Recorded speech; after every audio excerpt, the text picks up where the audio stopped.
Thank you and welcome to this virtual roundtable discussion on continued economic challenges fighting the recession caused by COVID-19 pandemic. We continue to face an economic crisis in our country and a health crisis in our country. And today we're going to talk with two experts about how we can address the economic side of our challenges. But first, I would like to turn it over to our great chairwoman, Maxine Waters, who has worked so hard and led our committee to help ensure that we provide relief to all Americans, irrespective of race, gender, or income.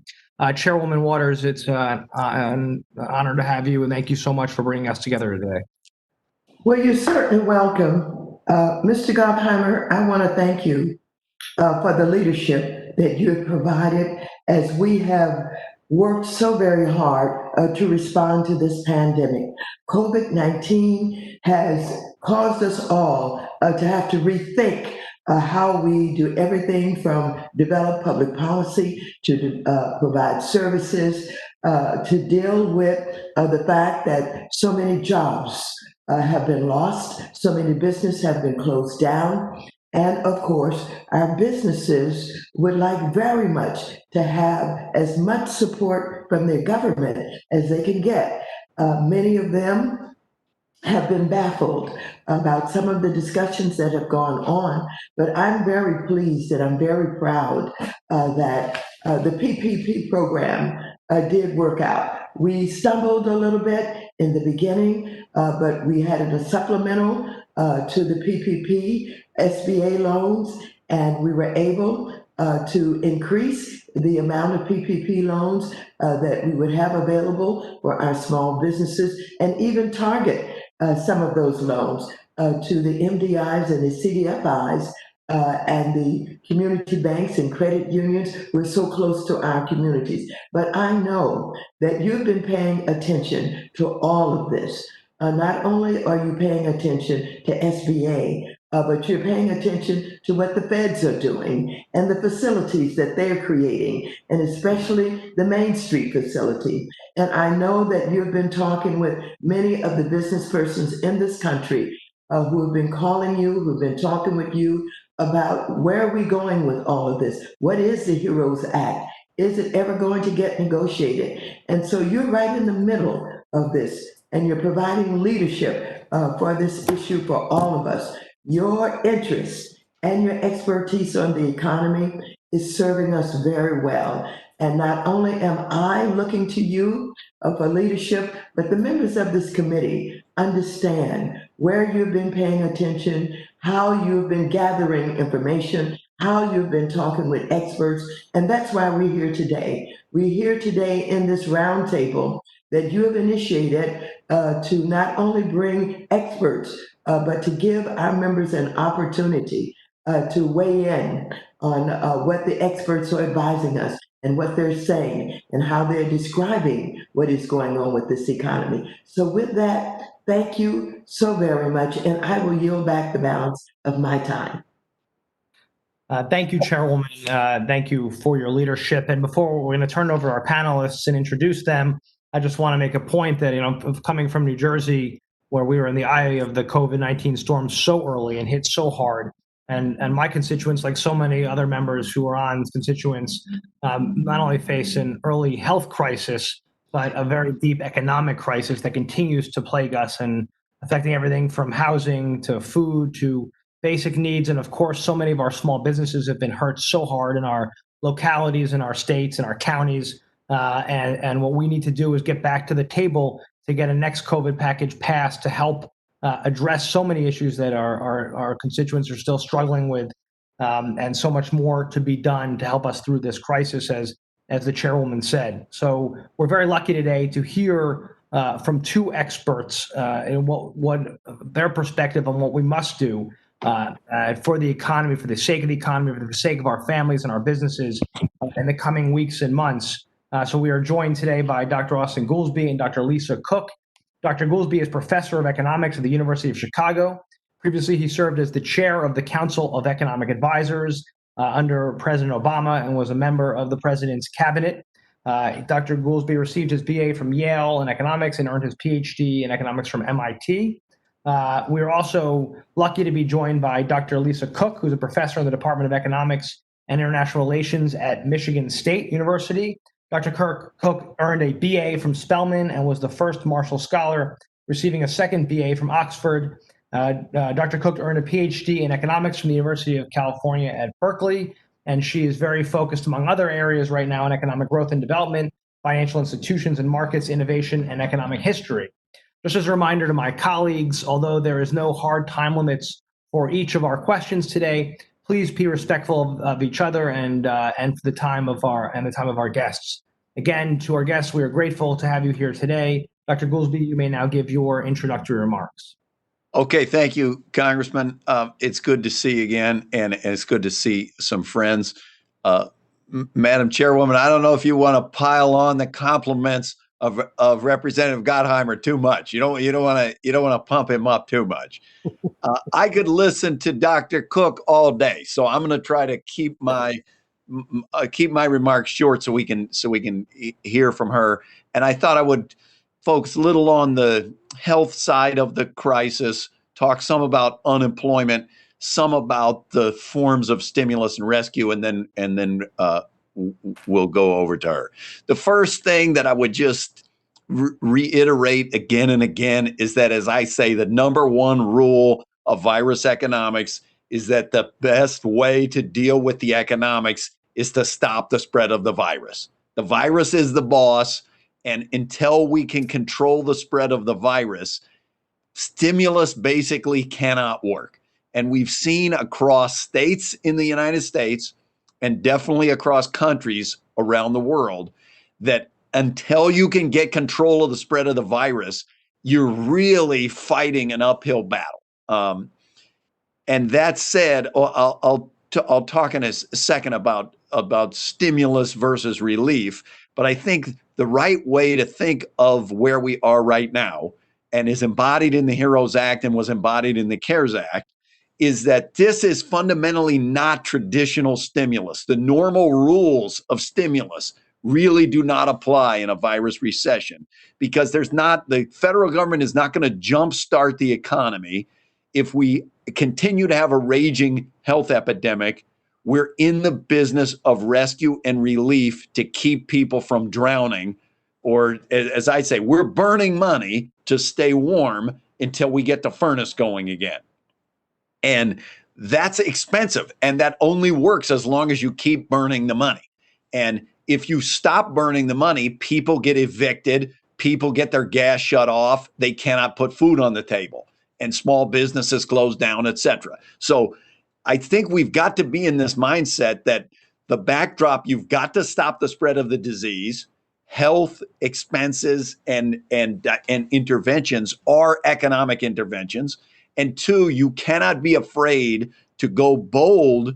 It requires bold steps to provide that rescue and relief.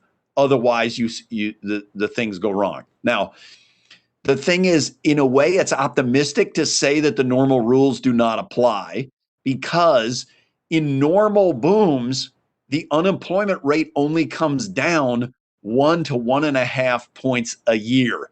So, as they say, the unemployment rate can go up like a rocket and can only come down like a feather. That's the normal rules.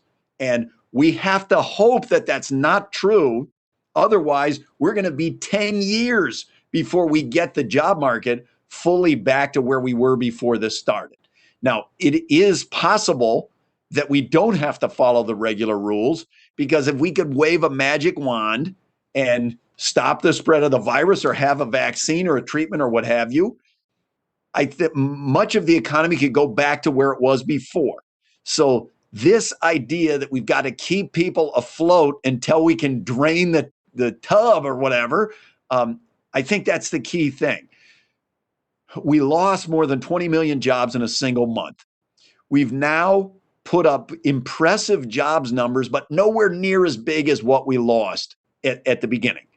And why that's important is that these 9 or 10 million jobs that we've come back with are the easiest low-hanging fruit in the economy. These are the temporary layoffs that have come back. But you're now seeing, and you saw in the unemployment numbers out this morning, We are at the cusp of losing millions more jobs permanently and stalling out before we ever even remotely get back to where we were before this crisis started. That's the critical thing that we have to prevent from happening, is just to stall out and we say, oh, well, there's nothing we could do. Who could have expected this? Point two. So one is about the importance of addressing relief in the job market.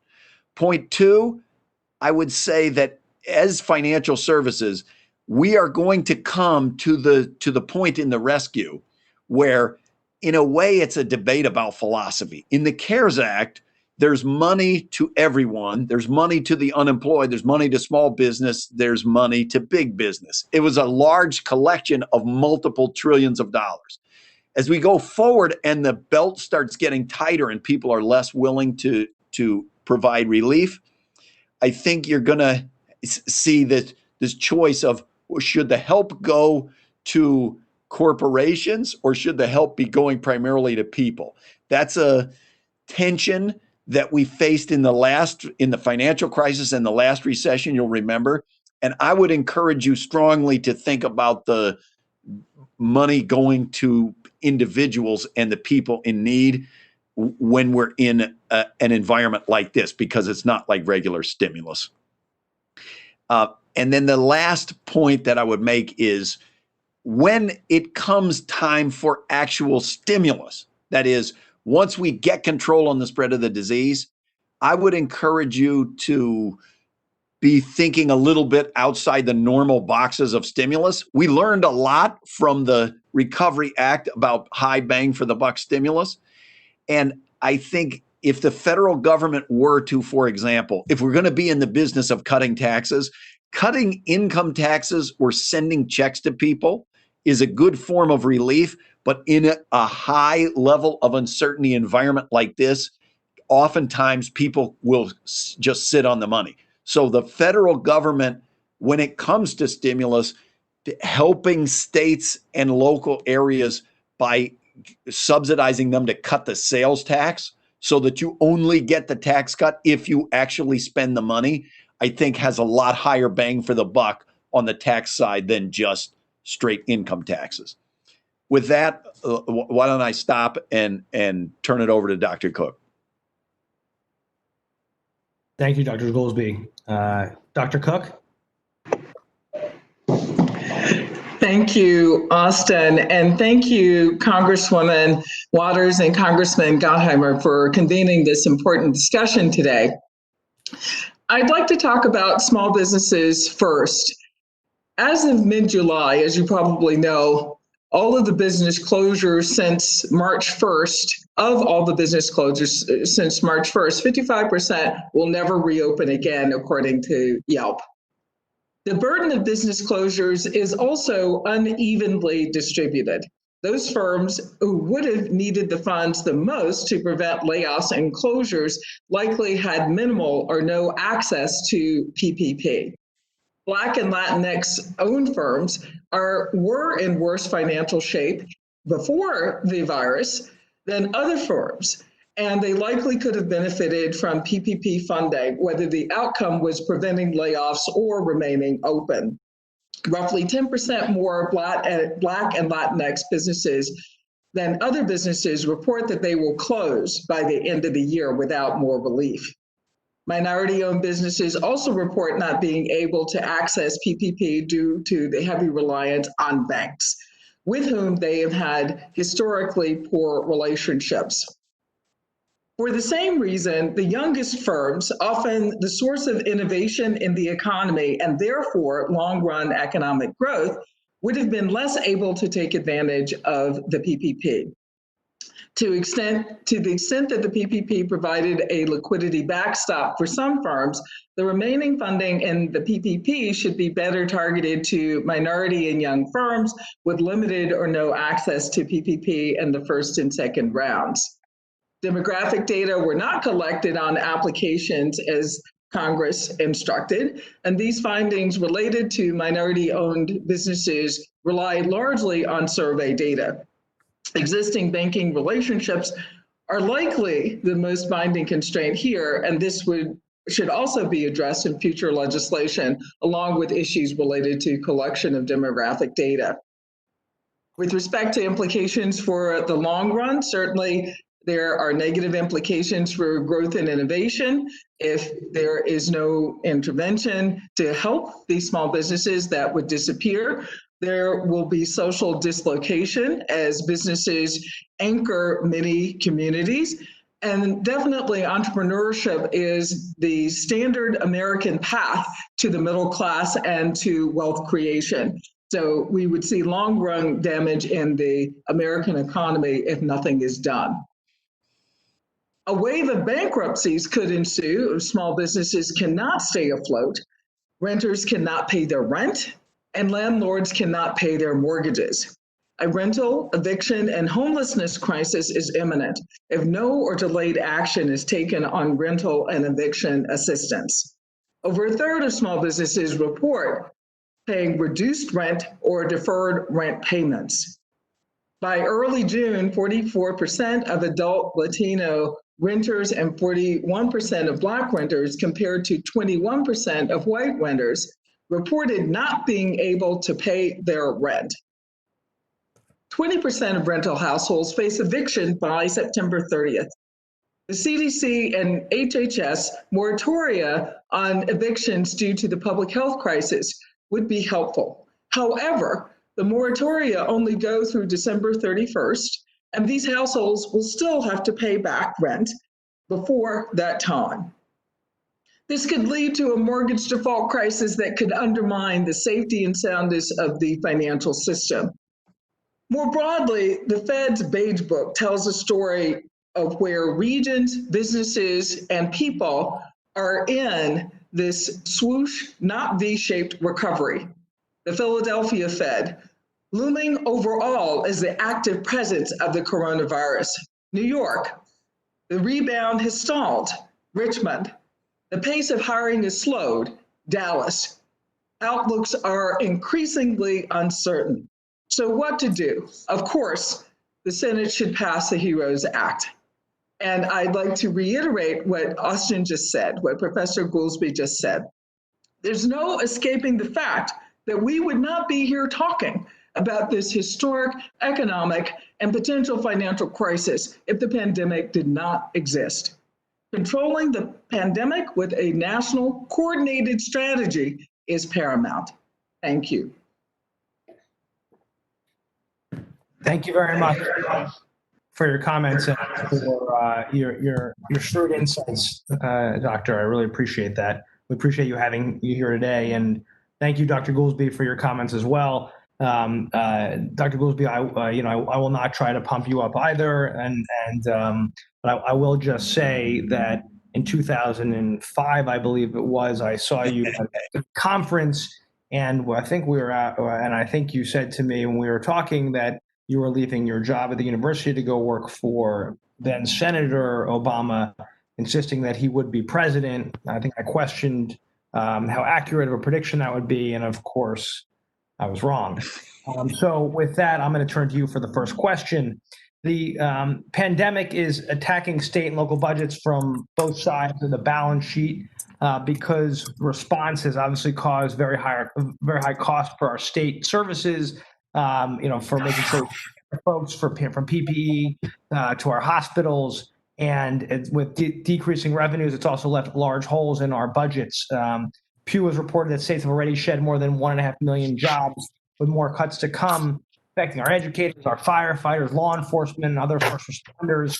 I'm working with our delegation in Jersey because we got hit so hard to try to get more resources back to state and local governments. We have something called the SMART Fund we're trying to create for all localities in our counties to encourage and obviously reinstate SALT and encourage, and right now trying to encourage leaders to get back to the table for another round of COVID, because we've got to help our state and localities. Can you speak to the economic impact of cuts to state and local governments, obviously to jobs, but to other down the road, to other impacts it could have on our states?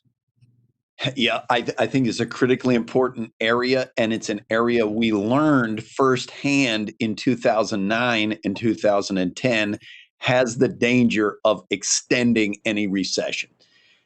as you know, almost every state has a balanced budget requirement.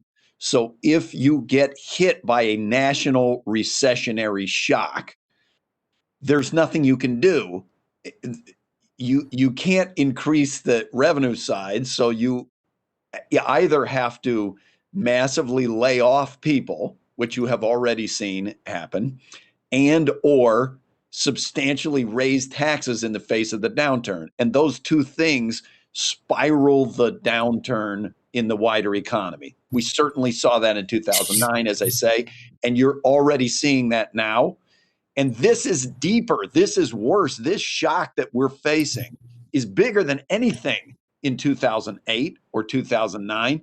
It's arguably as big as anything we saw in it at the beginning of the Depression. So I'm really nervous that without relief, what's going to happen in the states is both going to deny people the basic services that they need at a time like this, but is also just as an aggregate matter going to make the recovery worse.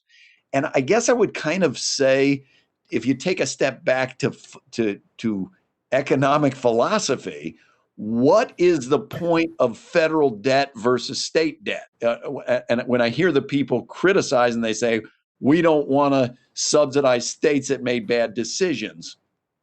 This is a shock that's hitting all 50 states. This has nothing to do with any idiosyncratic state's problem, whether it was pensions or whatever they had. This is hitting all the states. The federal government has unprecedentedly low interest rates.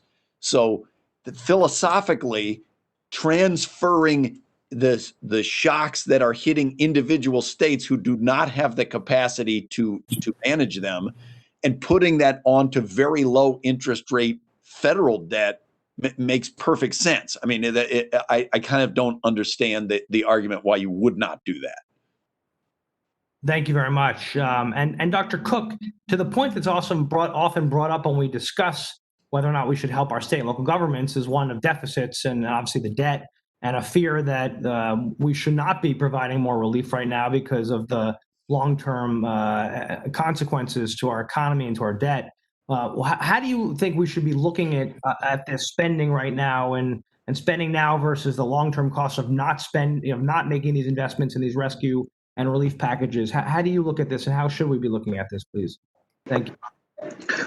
I agree with Professor Goolsbee, absolutely. This is the best time to invest in saving the American people and the American economy. Now, if we had invested in infrastructure, if infrastructure week had actually happened, then we might be in a better position to weather this storm. But as Professor Goolsbee was saying, this is highly unusual and much larger than what we saw in the Great Recession. As a student of economic history, as a scholar of economic history, I am reminded much more of comparisons to the Great Depression than of the Great Recession. I would add also with respect to state and local governments, this has a disproportionate effect on women and on minorities because of the kind of employment they have, because of the kind of employment they are seeking. And then, of course, the coronavirus has a disproportionate effect on minorities because of the kinds of jobs they already have. So this would be a double whammy. You already have women, this disproportionately affecting women, the virus economy disproportionately affecting women, but there would be this extra hit if state and local governments, or not if, because they've already started doing it, when state and local governments start laying off workers wholesale. Thank you very much for that answer. And now I would like to turn over to our chairwoman, Maxine Waters, for her questions. Thank you both.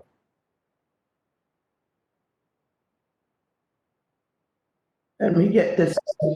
Thank you very, very much for the time that you're affording for questions. I want to ask Dr. Cook about what we can do to strengthen our small businesses so that we develop some confidence in government. I know what you said is absolutely true, that many of our small businesses, I think you alluded to this, have not interacted with government, don't trust government. SBA has not always been there for these small businesses. And so what I discovered during this pandemic was that some of them who were in desperate need and really needed some help in the application process, needed some help in understanding why the banks were turning them down because they didn't have previous SBA loans. And so I've been thinking about the creation and strategically placed incubators throughout the country, particularly in minority communities, where we do everything that we possibly can to work with our small businesses to help develop the ability to respond to requests for proposals, to be able to, understand very thoroughly the taxing process and laws that we have, all of those things that go along with, dealing with, just being a successful business. So I've worked with the CDFIs and the MDIs, and I'm still bothered by the fact that there is really not that relationship and trust, and even the ability for us to develop it adequately as we go through this pandemic. Do you have any thoughts about that, Dr. Cook? I do. That sounds like a great idea, actually, because that seemed to be where the bottleneck was. I'm on the board of a CDFI, I think the only one in the country that is dedicated and has in its mission statement to close the racial wealth gap. And one thing they wouldn't be able to do is to quickly get up and running with an application process that was fairly complicated like this one was. So I think incubators and the kind of support that incubators could give could be a good solution. However, I would say that there is a fundamental problem. I covered SBA when I was at the White House. And at that time, I was suggesting that there be an upgrade in infrastructure so that, you don't want to make things faster, upgrade the infrastructure in the middle of a pandemic or in the middle of a crisis. That should be done outside of a crisis time. So there needs to be investment in infrastructure. I was excited when Amazon said that it would be partnering with SBA to help automate some of these resources, but that never happened. And we are still, this is, I want to get this across in the plainest terms possible. The smallest firms are often the newest firms. They are the ones that continue to contribute to long-run growth. And if we are denying them existence right now, not just access to funding, but existence, they may go out of business. They may never contribute to the economy. That means that we may be undercutting long-run growth. So I would say that any further funding should include some upgrading of SBA's infrastructure so that it not only can tackle the car crisis and use the existing PPP funds, but also make sure that in the future there is this infrastructure, whether it's incubators or it's at the front office and SBA, so that they're prepared for this. Well, Vasquez, our Congresswoman, is very much focused on SBA. She is the chair of small business, and I think she's listening today. And if not, I'd like to, bring her attention to what you are saying here today, because I know that she's doing everything that she can to strengthen that infrastructure. And I think that's good advice. So I yield back the balance of my time. Thank you, Thank you, Chairwoman. And I know we're looking for who's up next. I know we're going to get help from Patrina. Yes, next will be Mr. Hines. Thank you.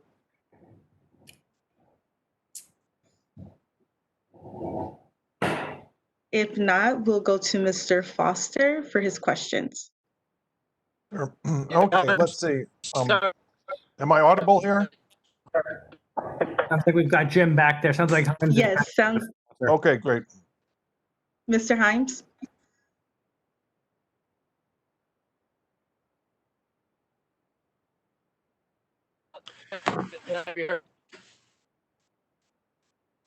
Jim, I think you're in a bad zone. I think we should probably go to Mr. Foster, and then we'll get Mr. Himes when he's when his signal's better. Mr. Foster.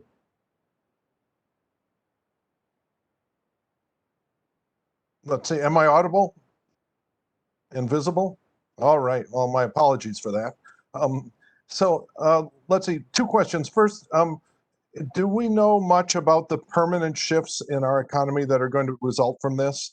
More people working towards home. How many jobs are destroyed when one person starts working for home instead of commuting downtown and eating in a restaurant downtown? The sort of standard model. The other one has to do with the balance sheet of our country as a whole. And we're about to re-enter this debate that we had in the last crisis about whether we're debasing our currency and spending ourselves into hyperinflation. And you probably all remember Mark Kirk going off to China and advising them not to buy US debt because of all of the deficit spending. And so, the question of whether you're worried about deficit spending depends on what you think the overall balance sheet of the US is. And it strikes me that I don't know if anyone calculates, but we certainly never talk about the total net worth of the United States of America. Are we in a situation like Iceland was, where you could have, during the crisis in Iceland, there was a moment when you could have sold off every asset in Iceland and not paid off the debt that had fallen onto the government there. The estimates that I've seen for the net worth of the US government are in the range of $200 to $300 trillion. All right. If that's even approximately true, then you should not be worried about, $5 trillion of deficit spending. And I think that's a much more useful framing. I was wondering, does that have any traction? Or is the net worth of the US such a volatile number that it's not really useful?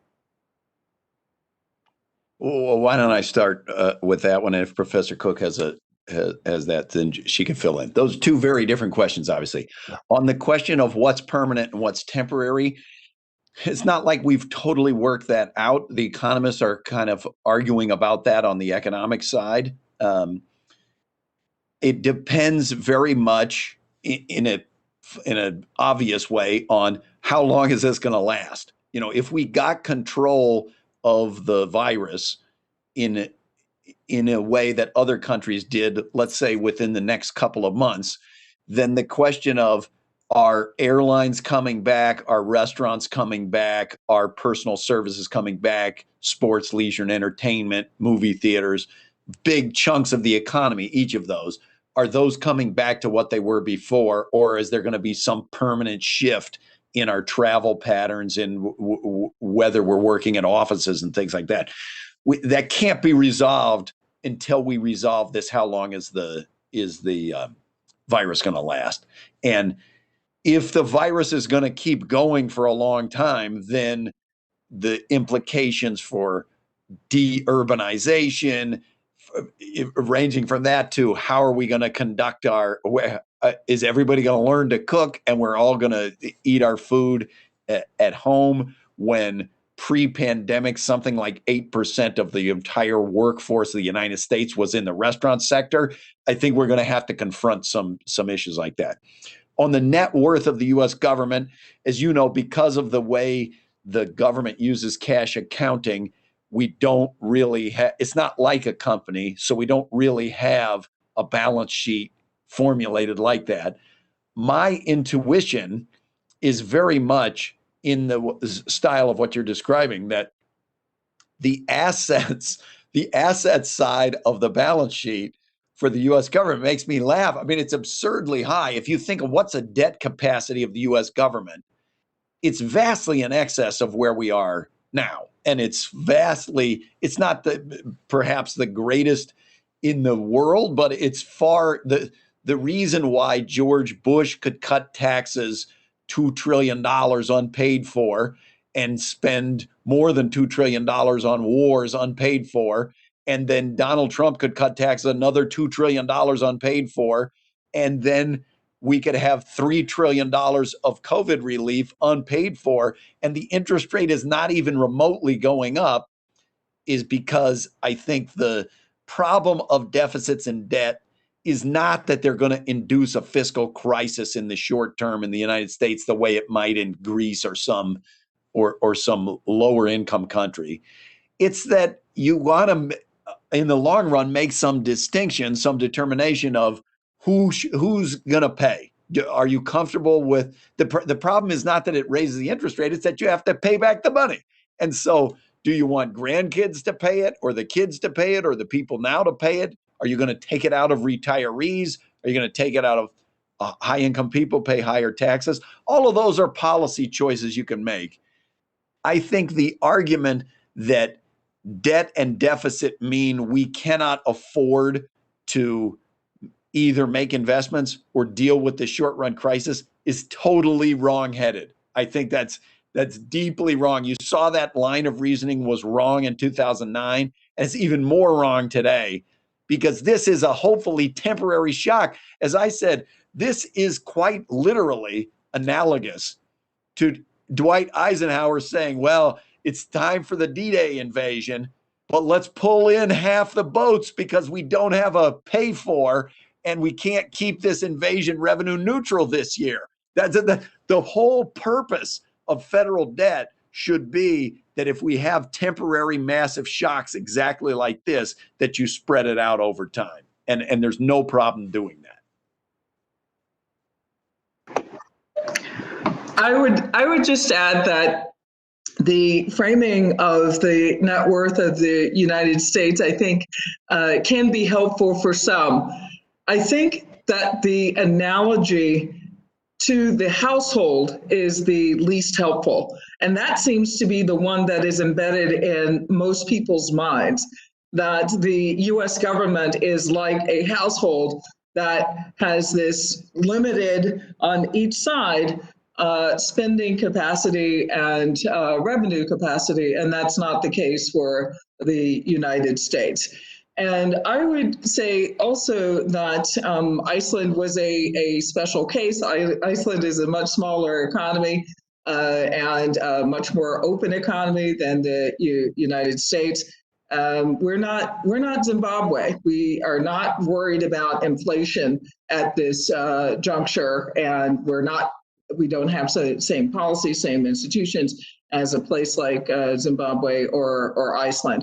This is the time to keep the economy afloat. If there ever were a time, we have learned the lessons of the Great Depression. This is not the time to pull back, not the time to invoke austerity. All right. Thank you. Thank you.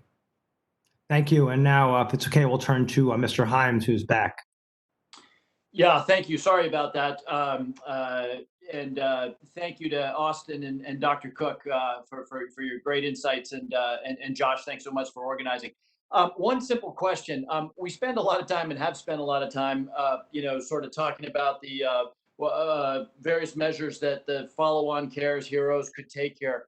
The harsh reality is that it's been 100 days plus since we passed that, and nothing has gotten done. And I think based on what I hear from Mitch McConnell in the Senate, there's actually a reasonable chance that nothing happens. Let's just say 50-50. I don't know. But so my question is really pretty simple, which is drawing on your assessments of what might happen in the economy if we did in fact go another 6 months or so without any meaningful stimulus or a rescue package. Let's just imagine that we get to January. There's been no additional aid. What would you recommend? And let's assume a happy outcome, at least for the Democrats, where we do control the presidency, the House, and maybe a very narrow majority in the Senate. And I specify that because I'm kind of looking for the top 3 or 4 things you would say that we would have to do in January. And the reason I say that, of course, is because if we've got a very narrow majority in the Senate, the probability that we will be able to do all that we want to accomplish is very, very low. So again, let's imagine that nothing has happened until January. The economy is predictably deteriorated further. What would be the 3 or 4 things that you would tell us to do right out of the box in January?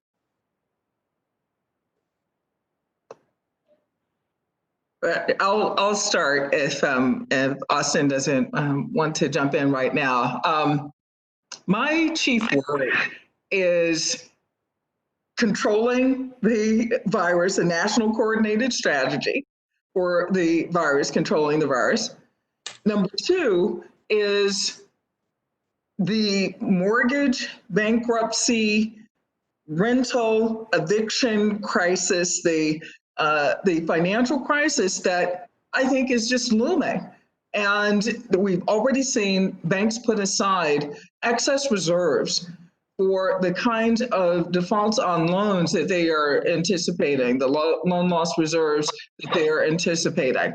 And it is, I think this is real. We have to think about not only what's happening to commercial real estate, but what's happening to real estate more generally. And these are long-term trends, right? So a lot of trends have been accelerated as a result of the coronavirus. So that is something that I would be keenly focused on, the kind of help that the financial system may need. That would be the second thing. The third thing would probably be the aid to state and local governments who will be suffering with, without a coordinated strategy. We're going to have the emergence and reemergence of pockets of COVID-19 all the time. So I think that we really need help there. Austan? Yeah, look, I think those are tremendously important. Being financial services, that thinking through preemptively, what are we going to do if the economy continues to deteriorate and the banks run out of capital? Right now, we have started this one in a better situation than we were in 2008 because the banks have more capital. But I mean, as Professor Cook says, if people start defaulting on commercial real estate and on residential mortgages, it threatens to put us right back in the situation that we were in for the financial system at the end of 2008. I mean, that would be, the banks are going to run out of capital, and then they're going to be down talking to you and saying, we need an influx of capital or else the financial system's going to collapse. So that's one category. The only two things that I would add are, A, there are going to be millions of desperate people. We would have hit these dangerous speed bumps from the states not getting more relief. So you're going to have millions more people out of work, of state workers, and millions of small businesses would have gone under. And both of those would be two immense waves of further unemployment. So I think you will have to be thinking substantial short-run relief to individuals. And I guess in my paranoid moments, I worry that you saw the news today that the president announced that he wants to find a way to stop funding liberal cities. The idea that if, let's say, the president were to lose the election and he had a vindictive streak, and it wasn't just that they would provide no relief, it was that there was going to try to be some active vengeance on the people that the White House felt had wronged him. I think that the conditions of the economy in a number of geographies of the U.S. could get substantially worse even than the neglect scenario, which is we don't have the relief and millions of people don't get the rescue that they need.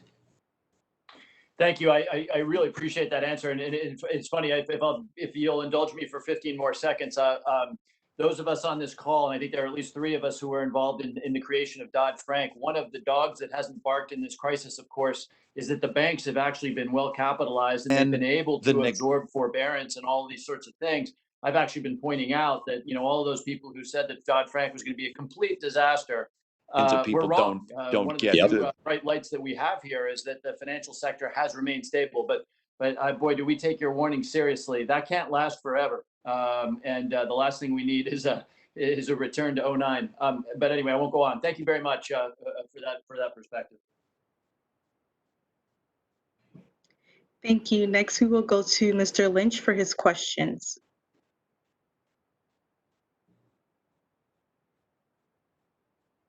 Hello there. Can you hear me? Hello? Yes, sir, we can. Oh, great, great. Look, you've already asked a lot of my questions. I do agree that the CARES Act was really staying alive money for most of the citizens of the United States and for businesses as well. And now we've got to get to a better place where we can.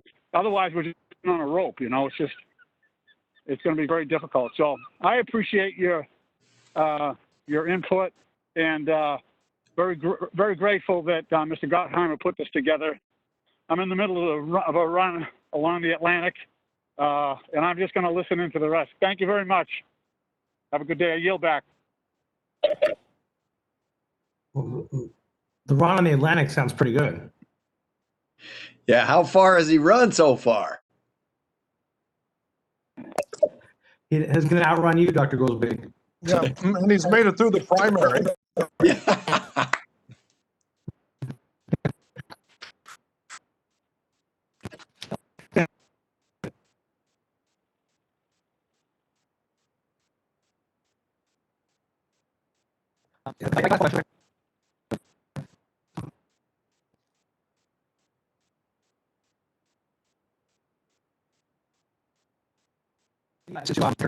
And then I know we'll go and close up. No, I think we lost you there for a while, Congressman.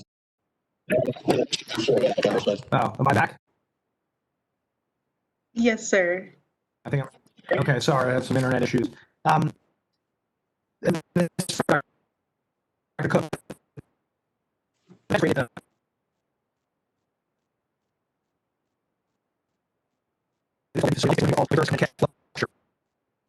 Yeah, I'm afraid you're freezing up again, Josh. You may want to go on audio only.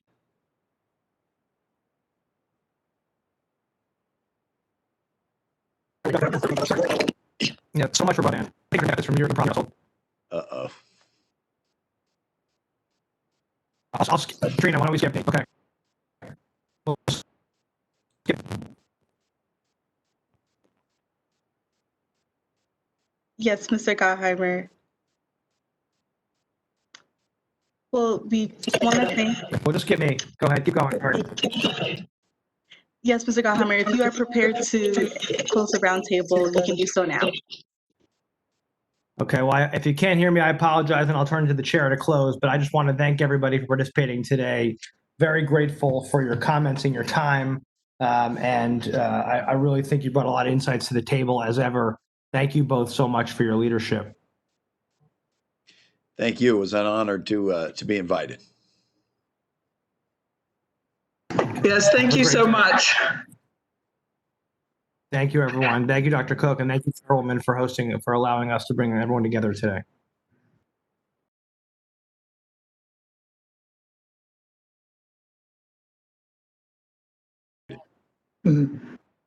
Better mute then. All right, here we are.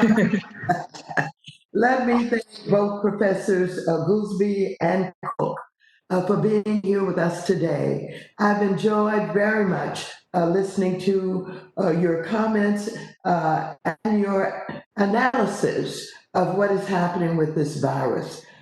We are all poised to do everything that we possibly can. And of course, as legislators, we're now focused on the HEROES Act. Professor Cook, you talked a lot about the rental situation. I have in that bill $100 billion for rental assistance, not only thinking about the renters, but these small landlords who, some of them don't even have mortgages, and they're depending on this money as retirement income, et cetera, et cetera. And so the president has interfered with this executive order, and he has so-called extended the moratorium. There's no money involved, and the criteria that he's put forth could cause some people even to be criminalized if they do not, fill out this form correctly. So we are worried about all of this. And so we will continue to work. We will call on you. Mr. Gottheimer will continue to provide leadership for us on this issue. And we're working because we know the American people are depending on us. and they should be able to depend on us. So again, thank you for being here today. Again, your presence here today has been very helpful. Thank you. Mr. Chairman? Thank you, Chairwoman. And thank you for your leadership on this, Chairwoman Waters. I'm just reiterating what you all are already doing and showing how important this is going to be to keep the economy afloat. Thank you so much. You're so welcome.